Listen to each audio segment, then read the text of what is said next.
안녕하세요. 오늘의 사연입니다. 구독과 좋아요 한 번씩 부탁드릴게요. 바로 사연 시작하겠습니다. 올해 37살이고 간호사로 일하고 있는 김은실입니다. 이 지역에서는 누구나 알만한 큰 종합병원에서 근무하고 있어요. 퇴근 후 집으로 돌아오면 5살, 7살 두 형제의 엄마이고 6살 연상의 남편 김지철의 아내로 4인 가족입니다. 남편은 집 근처에 있는 병원에서 일하고 있어요. 결혼 초기에는 지금 제가 일하는 병원에서 내과 의사로 근무하고 있었는데 아이가 생겼을 때 야근이며 당직이 없어 시간 관리에 융통성 있는 병원에서 일하게 되었습니다. 의사 남편을 둔 저는 따로 일하지 않아도 먹고 살 수 있는데 왠지 집에서 집안일만 하는 건 제 성격에 맞지 않아 간호사 일을 그만두지 않고 계속하고 있습니다. 물론 육아도 하며 일까지 하는 건 눈코 뜰 새 없이 바쁜 일이긴 합니다. 아침 일찍 일어나 아이들 아침을 챙겨 먹이고 간단히 집안일을 하고 출근하는 길에 아이들을 유치원에 데려다 주고 있습니다. 너무 바쁘지도 않고 적당히 바쁜 게 제 성격에는 딱 알맞아요. 한편 남편은 9시까지 병원에 출근하기만 하면 되기 때문에 8시쯤까지 자고 있습니다. 그래서 남편이 일어났을 때는 아이도 저도 없어요. 천천히 출근해 진찰을 끝내고 뒷정리 등을 하고 9시쯤 귀가하는데 그 시간이면 아이들의 저녁과 목욕, 장난감 정리 등을 끝내고 잠자리에 들어갈 때쯤이라 하루의 피로가 절정인 시간입니다. 그래도 남편 저녁 준비나 설거지 등 제가 아내로서 해야 할 일은 문제없이 하고 있어서 집안일을 돕지 않는 남편에게 딱히 불만은 없습니다. 오히려 집안일이 서투른 남편이 괜히 집안일을 했다가 나중에 다시 제가 마무리해야 하는 상황이 생기면 오히려 더 힘들 테니 부탁할 생각조차 안 했어요. 여보, 항상 고마워. 오늘도 밥 맛있네. 남편은 항상 이렇게 저에게 감사의 표시를 해주는데 이런 말들이 저를 기쁘게 합니다. 이번 주 일요일에 동물원이라도 갈까? 정말? 너무 좋지? 애들도 엄청 좋아할 거야. 쉬는 날도 이렇게 아이들을 여기저기 데리고 갈 계획을 세워주니까 아이들도 아빠를 너무 좋아해요. 일요일이 돼서 동물원에 놀러 갔어요. 애들은 이곳저곳 뛰어다니며 정말 즐거워했고 아이들이 행복해 보이니 저도 행복한 기분이 들었어요. 입가에 미소를 지으며 싱글벙글했더니 여보, 이거 받아. 응, 이게 뭐야? 남편이 내민 것은 귀여운 파란색 펭귄이 달린 키링입니다. 커플이야. 그러면서 자기 차키에 단 하늘색 펭귄 키링을 보여줬어요. 마치 젊은 커플들 같아서 부끄럽기도 했지만 내심 기분이 좋았습니다. 고마워. 근데 왠지 좀 부끄럽지만 그래도 이쁘고 기분 좋네. 펭귄 의미 알아? 펭귄은 한 번 짝이 되면 평생을 서로만 바라보고 산대. 저는 남편 이야기를 듣고 수줍게 웃었어요. 분명 우리도 펭귄처럼 평생을 함께 할 거라고 생각했거든요. 하지만 인생이란 한치 앞을 알 수 없다는 게 묘미인가 봅니다. 어느 날 제가 일을 정시에 마치고 서둘러 유치원으로 향하려고 병원 주차장에서 나오려던 때였습니다. 김은실 씨 맞으세요? 네, 그렇습니다만. 누구시죠? 낯익은 젊은 여성이 저에게 말을 걸었습니다. 다른 진료가 간호사인가? 속으로 생각해봤지만 이렇게 머리도 길고 미인이라면 금방 소문이 나서 분명 알았을 텐데 아무리 생각해도 잘 모르는 사람이었어요. 저는 박서연이라고 합니다. 김지철 씨에게 항상 신세 지고 있어요. 우연히 김은실 씨 만나서 저도 모르게 인사차 말을 걸었네요. 놀라게 하려는 건 아니었는데 놀라게 해서 미안해요. 그럼 남편이랑 아는 사이예요? 오늘 병원에 가시는 거예요? 아니요. 이만 바빠서. 그럼 이만 실례하겠습니다. 그렇게 말하고 떠나버리는 여자의 뒷모습을 보니 이상한 여자처럼 보였습니다. 병원 뒤편에 있는 직원 전용 주차장에서 우연히 저를 발견해서 인사를 한다는 게 뭔가 앞뒤가 안 맞는 말 같았어요. 분명 저를 기다리고 있었던 것일 텐데 도대체 무엇 때문에? 찝찝한 기분에 잠시 멍하니 서 있다가 문득 손목시계를 쳐다보니 유치원에 아이들 데리러 갈 시간이 다 되어 황급히 차를 몰고 유치원으로 향했어요. 그날 밤에 남편이 돌아오자마자 낮에 만난 여자를 물어봤어요. 여보, 오늘 병원 주차장에서 박서연이라는 사람이 나한테 와서 인사하고 갔는데 혹시 아는 사람이야? 응? 그 사람이 당신한테 인사를 했어? 남편은 몹시 놀라는 눈치였어요. 박서연이라고 있어. 우리 병원에 있는 간호사야. 근데 왜 당신 병원에 일하는 간호사가 굳이 나를 찾아와서 인사를 하고 가지? 그걸 내가 어떻게 알아? 다음에 만나면 물어볼게. 왠지 모르게 빨리 얘기를 끝내려는 것 같은 남편에게 약간 수상함이 느껴졌어요.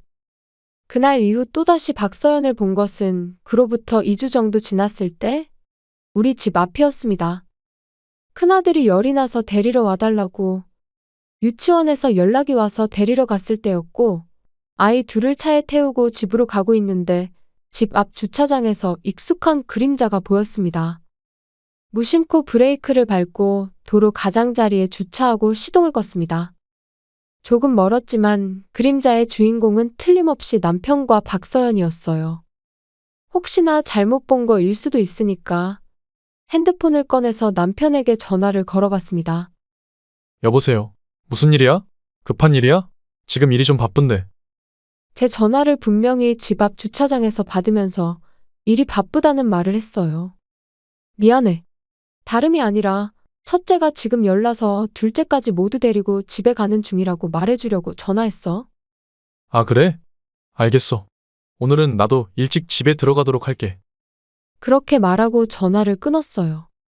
집 앞에 있는 두 사람은 전화를 끊자마자 바로 걸어서 남편의 병원 쪽으로 향했기 때문에 조금 시간을 두고 귀가했습니다. 아들은 다행히 열은 났지만 집에 있는 해열제를 먹으니 금방 열이 떨어져 크게 걱정할 것이 없어 보였어요.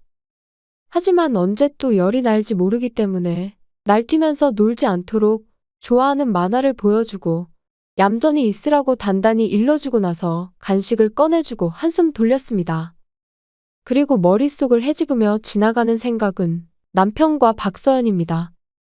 의심하고 싶지 않은데도 바람을 의심하는 저 자신이 싫어져서 기도하는 듯한 마음으로 자동차 키에 달린 펭귄 키링을 움켜쥐었습니다. 밤이 되자 남편은 말했던 대로 일찍 귀가해 큰아들을 걱정해줬습니다.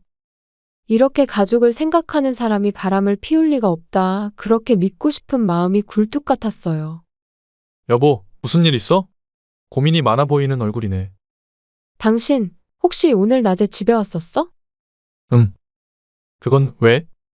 분명히 눈동자가 흔들리는 남편을 보니 제 의심이 확신에 가까워진 것 같았어요. 아니, 뭔가 의자 위치가 움직인 것 같아서 혹시나 집에서 점심 먹으려고 왔다 갔었나 싶었지. 아냐. 오늘 점심 밖에서 먹었어. 당신 기분 탓 아니야? 의자 위치는 아침에 봤던 그대로 같은데? 그렇게 말하며 웃는 남편은 이 대화를 빨리 끝내고 싶은지 TV를 켜서 축구를 보기 시작했어요. 정말 모든 게 기분 탓인가 싶어 애써 잊어버리고 남편과 평소처럼 대화하고 남편의 팔베개를 하고 잠이 들었습니다. 다음날 아들의 열도 내렸기 때문에 안심하고 유치원에 데려다주고 출근해서 일하고 있는데 수간호사가 저를 찾는 사람이 있다며 로비로 가보라고 했습니다. 누굴까 싶어 로비로 내려가 보니 거기에는 박서연이 서 있었습니다. 김은실 씨, 안녕하세요. 근무 중인데 찾아와서 죄송해요. 네, 뭐. 근데 무슨 일 때문에 저를 찾으셨어요? 어제 김은실 씨가 숨으셔서 인사드리지 못해서 제가 찾아왔어요. 박서연은 제가 어제 있었다는 것을 알고 있었습니다. 아마도 어느 정도 눈치채고 있을 거라고 생각합니다만 저는 지철 오빠와 사귀고 있어요. 처음 만났을 때는 그저 평범하게 인사하는 줄 알았는데 유난히 끈적끈적한 박서연의 투박한 말투에 짜증이 났습니다. 아무리 봐도 30살은 안 된 것 같은데 수많은 사람 앞에서 이름을 계속 거론하는 게 좀 못마땅했어요. 지철 오빠가 김은실 씨 같은 아줌마는 싫고 저 같은 젊은 여자가 좋다고 말했어요. 그러니까 눈치껏 알아서 빠져주길 바래요. 제가 무슨 말 하는 건지 다 이해하시죠? 전혀 모르겠는데 그럼 이거 보세요. 이 사진 보면 잘 알 거예요. 그렇게 말하고 가방을 뒤져 휴대폰을 꺼내 두 장의 사진을 보여주었습니다. 두 장의 사진 속에는 두 사람이 함께 얼굴에 팩을 하고 호텔에서 찍은 걸로 보이는 사진이었어요. 지난번 출장 간다고 했던 게 모두 거짓말이었을까요? 제 얼굴이 일그러지자 박서연은 만족스럽게 웃었습니다. 이제는 상황 파악되시죠? 그러니까 최대한 빨리 이혼해주세요. 아줌마. 하고 싶은 말을 다해서 만족했는지 박서연은 싱글벙글 웃으며 병원을 나섰습니다. 저는 결판을 지어야 한다는 생각이 들었습니다. 이제 제 마음은 정해졌으니까 망설일 것도 없었고 다만 그때가 생각했던 것보다 빨라졌을 뿐입니다. 저는 바로 움직이기 시작했어요. 수간호사에게 몸이 안 좋아서 조퇴 좀 하겠다고 말하고 연차도 미리 신청했습니다. 감기도 잘 안 걸리는 건강한 저를 수간호사는 고개를 갸웃거리며 바라봤지만 정말 아픈 척 연기를 하고 서둘러 병원을 나왔습니다. 그리고 모든 계획을 정리하고 결전의 날인 다음 날이 되어 남편이 일하는 병원으로 향했습니다. 남편이 일하는 병원의 대표원장은 제 아버지입니다. 그래서 곧장 대표원장실로 향했어요.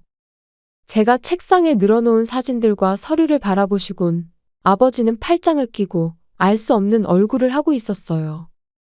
사실 저는 주차장에서 처음 박서연을 만난 날 제가 생각하고 있는 게 제발 아니길 빌며 확신하기 위해 흥신소에 조사를 부탁했었습니다. 다행히 비상금이 있었기 때문에 무리 없이 진행됐어요. 어떤 결과가 나오더라도 가족의 행복을 위한 투자라고 생각해 1개월 정도 조사를 의뢰했습니다. 그러던 중 갑자기 박서연이 로비에 나타나는 바람에 어제 황급히 이주분의 증거를 받으러 가게 되었지만 결과는 참담했습니다. 바로 얼마 전 출장에도 둘이 함께 갔고 한 방에서 밤을 보냈다는 것을 알게 되었어요. 평소에도 오전 진료가 끝나고 오후 진료까지 휴식 시간 동안 남들의 시선을 피해 둘이서 은밀하게 데이트도 즐긴 것 같아요. 아버지는 뭐라고 말할 수 없는 씁쓸한 표정을 지었지만 마음먹은 듯 고개를 들었습니다. 딸, 너는 어떻게 하고 싶어? 애들도 있으니까 잘 생각하고 대답해라. 아빠, 저 이혼할래요. 아버지께는 미안하지만 제 마음은 이미 정해져 있었어요. 망설임 없이 답하는 저에게 아버지는 한숨을 쉬며 잠시 기다리라고 말씀하셨고 방 내선 전화로 남편을 호출했습니다. 잠시 후 아무것도 모르고 일을 끝내자마자 원장실로 들어온 남편은 저를 발견하고 미소를 지었습니다. 여보, 여긴 어쩐 일이야? 오늘 일은 안 갔어? 싱글벙글 웃으며 말하더니 책상 위에 펼쳐져 있는 사진을 발견하고는 움찔 놀라는 표정을 지었어요. 그냥 사진이 아닌 걸 눈치챈 남편은 얼굴이 점점 창백해져 갔습니다. 이건 당신, 박서연, 그 여자와 바람피고 있었네? 여기 이 사진들 보니 둘이 아주 좋아 죽네. 어차피 발뺌해봐야 소용없으니까 그냥 이혼해. 이혼? 왜? 미안해. 그치만 이 여잔 그냥 잠깐 데리고 논 거야. 난 여보랑 애들이 소중해. 참나, 그 여자가 날 찾아와서 당신은 아줌마 같은 나한테는 관심 없다고 알려주던데? 아냐. 무슨 소린지 모르겠는데 당신이 무슨 아줌마 같아. 지금도 동안에다가 이뻐. 아빠? 박서연 좀 불러줘요. 아빠는 제가 부탁하자 박서연을 불렀어요. 네, 원장님 부르셨어요? 원장님이 불러주자 기분이 좋아 보이는 박서연이 들어왔습니다. 그리고 제가 남편과 대면하는 것을 발견하곤 입가에 미소를 지었어요. 박서연 간호사, 지금 이 사진들이 뭘 의미하는 것인지 설명해 줄 수 있을까? 테이블 위에 펼쳐진 사진을 보고 미간을 살짝 찌푸렸지만 마치 기대한 일인 듯 웃으며 말했어요. 원장님 죄송합니다만 저는 지철 오빠와 사귀고 있습니다. 물론 결혼도 하셨고 애들이 있는 것도 알고 있습니다만 저는 전업주부가 돼서 지철 오빠 내조를 잘 할 수 있어요. 그러는 게 지철 오빠가 일에도 집중할 수 있고 원장님께서도 마음이 놓이지 않으시겠어요? 아무래도 박서연은 우리 아버지를 남편의 아버지로 착각하고 있는 것 같아요. 남편은 새파랗게 질려서 아무 말도 못하는 것 같았습니다. 김은실 씨, 이혼하기로 결심하셨어요? 당연히 이혼비도 드릴 거고 아이들은 제가 소중히 키울 테니 아무 걱정하지 마세요. 일일 드라마 배우처럼 연기하는 모습과 대사에서 속으로 웃겼습니다. 실제로 웃음이 삐져나왔었던 건지 제 얼굴 보고서는 박서연은 재미없다는 듯이 무뚝뚝한 얼굴을 지었습니다. 이혼비가 아니라 위자료라고 하는 거예요. 그리고 아이들은 제가 키울 거니까 양육비는 남편한테 받아야 하겠네요. 이혼비던 위자료던 아무튼 알아들었으면 됐죠. 뭐 아이들을 키우시려면 그러세요. 어쨌든 이혼하기로 하신 거 잘하신 거예요. 이제 지철 오빠와 떳떳하게 만날 수 있겠네요. 그 입 다물어. 남편이 작게 중얼거렸는데 신난 박서연은 듣지 못한 것 같아요. 그럼 바로 준비되는 대로 우리 집에서 나가줄래? 제발 좀 닥쳐. 남편은 박서연의 어깨를 잡고 억지로 입을 다물자 놀란 듯 눈을 동그랗게 뜨고 남편을 쳐다봤습니다. 서연아, 미안해. 사실은 그냥 가볍게 만난 거지. 너를 진지하게 생각해 본 적 없어. 나한테는 우리 가족이 소중하지. 너는 나한테 아무것도 아니야. 남편이 이렇게 말하자 박서연의 얼굴에서 영혼이 나간 듯 했습니다. 갑자기 그게 무슨 소리야? 저 아줌마랑 이혼하고 나서 나랑 결혼한다고 했잖아. 차기 원장 사모님으로 만들어준다고 했으면서 이제 와서 아무것도 아니라는 게 말이 돼. 나한테 저런 아줌마는 싫다고. 내가 좋다고 했잖아. 나랑 있을 때가 행복하고 집에 가면 외롭다며. 거참 더럽게 시끄럽네. 걱정하지 마세요. 남편이랑 이혼할 거니까 위자료는 둘 모두한테 청구할 거고 양육비도 청구할 거니까 까먹지 말고 제때 지급하도록 해. 더 이상 왈가왈부하지 말고 이걸로 정리된 거야. 이렇게 말하고 말을 마치려고 하자 제 성격을 잘 아는 아버지가 쓴웃음을 지으며 입을 열었습니다. 뭐 딸도 이렇게 말하는데 어쩔 수 없네. 김서방은 유감이지만 여기까지야. 딸이라니. 이쪽이 내 딸이고 지철이는 내 사위지. 나중에 병원 물려줄 때까진 안 들키게 생활하자고 했는데 오해만 사게 됐네. 일단 살던 집은 내가 해준 거니까 김서방은 짐 정리되는 대로 나가주게. 네? 그럼 부자지간 아니었어요? 그럼 병원은 누가 물려받아요? 그 아파트도 지철 오빠께 아니었어요? 박서연은 혼자서 패닉 상태에 빠졌습니다. 여보, 내가 정말 죽을 죄를 졌어. 제발 용서해줘.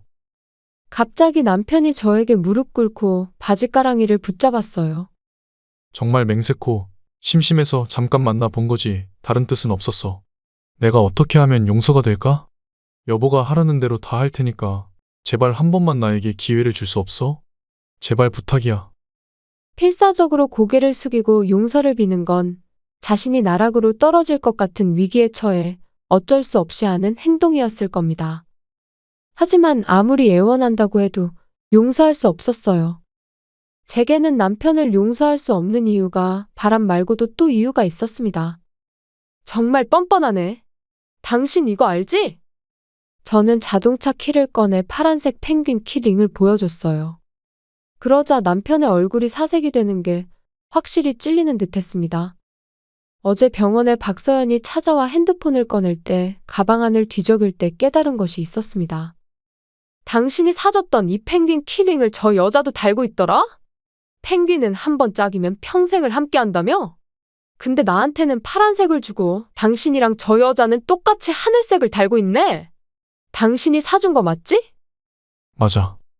남편은 자포자기했는지 고개를 숙이고 자신이 사준 게 맞다고 인정했어요. 그러니까 나한테 용서를 구해도 안 돼. 나한테는 파란색을 주고 너희 둘이 하늘색으로 커플을 한다는 건 마음이 이미 그쪽으로 갔다는 거 아니겠어? 절대 용서할 수 없으니까 더 이상 구질구질하게 굴지 말고 우리 그만하자. 안 돼, 여보. 제발. 김서방, 딸이 내가 할 말까지 다 한 것 같으니 더 이상 말은 안 하겠네만 정말 같은 남자로서 이건 아니지 않나? 병원 내에서 가정 있는 사람과 바람을 피우고 문란하게 한 것에 대해 둘 다 마땅히 처분을 내릴 거니까 그렇게 알게. 죄송합니다, 장인어른. 제발 병원에선 계속 근무하도록 해주세요. 이제 장인이라고 부르지 말게. 오늘은 더 근무하지 말고 둘 다 돌아가서 나오라 할 때까지 출근하지 말도록 하게. 잠깐만, 지철 오빠. 여기 아니어도 병원 많잖아. 다른 데서 일하면 되지 않아? 여기보다 더 큰 데도 많으니까 다른 곳에서 나랑 다시 시작하자. 넌 좀 빠져. 그냥 좀 닥치고 있어줘. 제발. 나는 우리 가족과 헤어질 생각 없어. 진짜 너무하네. 오빠, 날 속였네. 추하게 말다툼을 하는 두 사람을 아버지는 밖으로 내쫓았습니다. 남편은 끝까지 소중한 것은 지금의 가족뿐이라고 했는데 그럼 왜 그런 짓을 했을까요? 저는 우리 집으로 돌아가고 싶지 않아 아버지에게 부탁하여 당분간 친정집에서 살기로 했습니다. 친정에 도착하자마자 안심했는지 초저녁에 쓰러지듯 잠들어 버렸습니다. 눈을 뜨니 아직 깜깜해서 깜짝 놀랐지만 시계를 보니 자정을 가리키고 있어서 제가 상당히 피곤했던 것을 깨달았어요. 일어나서 습관처럼 핸드폰을 켜봤더니 남편에게 부재중 전화와 메시지가 한가득 와 있었습니다. 목소리는 듣고 싶지 않아 카톡을 읽어보니 그저 사과와 변명의 반복이었어요. 몇 개 읽어보니 결국엔 본인은 반성하고 있으니까 아버지 병원에서 계속 근무할 수 있게 부탁한다는 문장이 있었어요. 속마음은 이걸 원했던 것 같아 헛웃음이 나왔습니다. 화가 나고 한심해서 펭귄 키링을 힘껏 찢어 휴지통에 버렸어요. 그러자 지금까지 아무 일도 없었는데 갑자기 한없이 슬퍼지며 눈물이 쏟아졌고 한밤중인데도 저는 목청껏 울었습니다. 제 울음소리를 들었는지 자고 있었을 어머니가 놀라서 저를 보러 오셔서 밤새 제 곁에서 함께 있어 주셨어요. 진실로 하나 된 가족은 정말 따뜻해요. 이런 가족을 꼭 만들겠다고 마음먹으니 흐르던 눈물이 멈췄습니다. 다음 날 아침에 눈을 뜨니 뭔가 후련하고 아주 개운했어요. 어머니는 걱정했지만 저는 원래 성격이 급해서 잊는 것도 빨라요. 이제 남편에 대한 미련은 하나도 남지 않았어요. 그리고 아버지에게 소개받은 변호사를 만나서 위자료와 양육비를 결정하고 나중에는 변호사에게 모두 맡기고 일상생활로 돌아갔습니다. 그 후 생각했던 것보다 상당히 시간이 걸렸지만 어떻게든 이혼이 성립되었다고 변호사에게 연락이 왔어요. 남편은 재판에도 승산이 없다는 것을 변호사에게 설득당해서 합의에 응했다고 합니다. 그리고 이혼이 성립함과 동시에 박서연과 박서연의 부모님이 전 남편에게 들이닥쳐 결혼을 강요했고 전 남편은 거절하지 못할 상황까지 이르러서 결국 재혼했다고 합니다. 재혼에서는 박서연이 기대했던 것보다 무능력한 전 남편과 재산에 속았다며 둘은 하루가 멀다 하고 부부싸움을 한다고 하네요. 그리고 아버지는 지역에서 터줏대감으로 워낙에 마당발이라 전 남편의 소문은 순식간에 퍼져서 어느 곳도 채용하려 하지 않는다고 합니다. 지금은 모든 걸 훌훌 털어버리려고 세 명이 함께 살 집을 알아보고 다니고 있어요. 그리고 사랑은 사랑으로 있는다고 누구 좋은 사람 없을까 하고 부모님과 이야기해보니 성질도 급하다고 한 소리 듣기도 했네요. 제 성격이 워낙 급하니 어쩌겠어요. 하지만 저는 아이들과 저 자신이 행복을 계속 누릴 수 있도록 쭉 노력하려고 합니다. 끝까지 시청해주셔서 감사합니다. 그럼 다음 영상에서 다시 뵙겠습니다.